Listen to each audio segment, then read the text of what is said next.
The French authorities are hoping that tonight, the 7th since a 17-year-old was shot dead by police, sparking nationwide rioting, will be the quietest so far. Appeals from the grandmother of the boy, Nahel Marzouk, to stop the violence seem to have had some effect.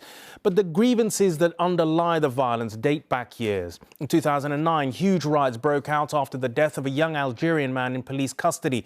Over 300 cars were burned. 2 years before that, these riots left 130 police officers injured. They began when two teenagers of African origin died after their motorbike collided with a police car. And in 2005, riots lasted for 3 weeks after two youths died when they hid from police in an electrical substation. They were also of African origin. The riots have shocked and divided France by their ferocity. A lull in the violence today, but many wonder whether the storm can truly have passed. I would say that the violence maybe was necessary in the sense that this is how people try to be listened to, but in a sense it has gone too far. Across the troubled suburbs of Paris, we found people who say they know how it is to live like Nael, the young man killed by police, whose last words are now reported as, "It's a crazy guy, he shot me." When you see the video, we are shocked. But, you know, there's many kind of things like that here, but they are not filmed, you know.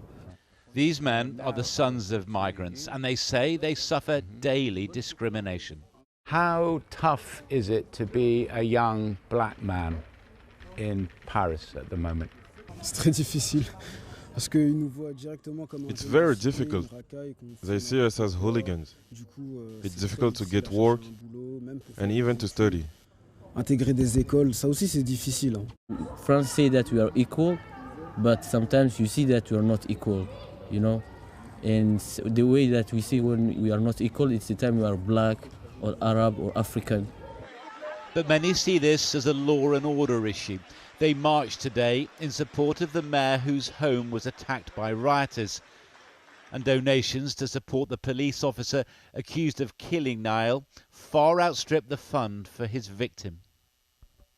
France is again counting the cost of decades of unresolved racial tensions and asking the question, why is it that in a republic which is officially colourblind, do so many people of African and Arab heritage feel like second-class citizens?